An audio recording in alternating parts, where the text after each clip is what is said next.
மன ஆறுதல் தந்திடுமாறு முகம் தருவாய் பக்தருக்கு 100 வரும்.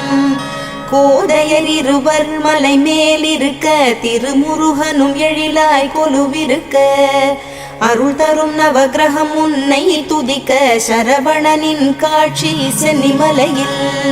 விழிகள் 6 கொண்டவனே என்னை மறந்தேன் உன்னை காண்கையிலே. பன்னீர் காவடிகள் எடுத்து வந்தோம் எங்கள் பாவங்கள் எல்லாம் கரையுதப்பா. சென்னி மலையின் ஆண்டவனே உன்னை தஞ்சம் அடைந்தேன் பாதத்திலே. வேலும் மயிலும் துணை வந்திடுமே சிவபாலனின் அருளும் உடன் வருமே. குருவாய் வருவாய் கருணை பொழிவாய் முகமாறும் ஜொலித்திட நீ வருவாய். அபயம் தரும் கந்தனின் 6 முகம் பரிவாய் வருமே அருள் தந்திடும்.